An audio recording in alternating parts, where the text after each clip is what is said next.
Hello, I'm Peter Moreira from Entrevestor, and I'm joined today by Ethan MacLeod of Infralytics, which won $100,000 the other night at the breakthru competition in New Brunswick. Ethan, thanks for joining me. Hi, Peter. Thanks for having me on. So tell me about Infralytics.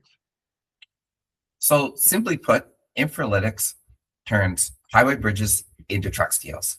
So we place small sensors underneath the bridge, and then we're able to actually weigh traffic at full highway speed, no lane closures, and no disruptions.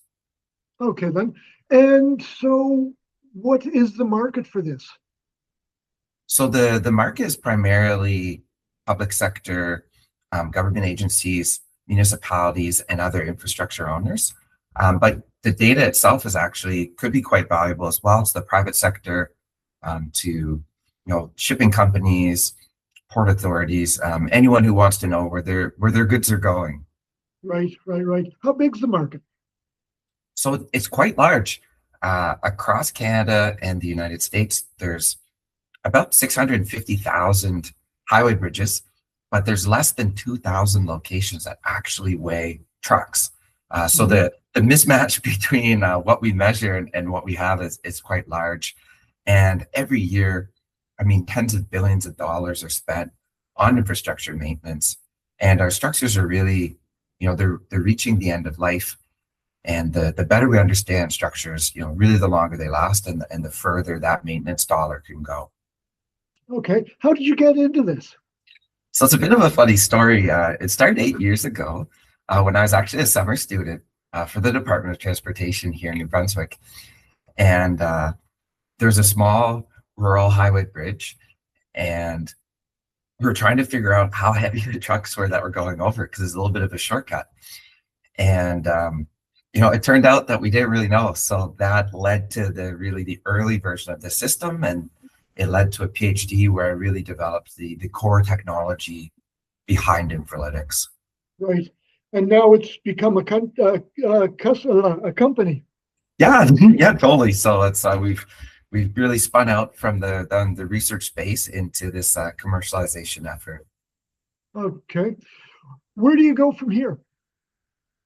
Well, so the next step for us is really, we've had these 3 multi-year full-scale systems out on highways.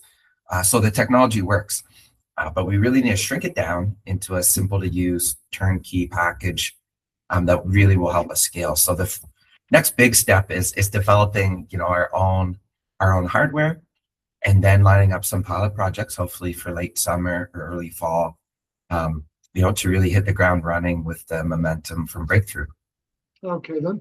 Now, tell me about the breakthru experience. I suppose that it helped you transition from academic to entrepreneur. Yeah, totally. The breakthru experience is incredible.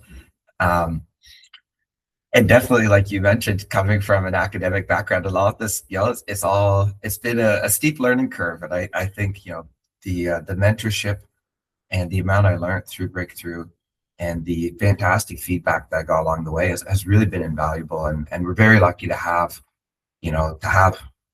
competitions like this, and to have, groups like NBIF in New Brunswick that are supporting, founders at the earlier end of their journey, and just to have that feedback it's really validating, that we're onto something big. Right. So the $100,000 is great, but breakthru was more than that to you. Yeah, totally. That was the mindset going into it, is just try to sponge and learn as much as possible. But the 100,000 at the end is definitely a nice bonus. Okay, then. Well, congratulations on it, Ethan, and thank you for joining us today.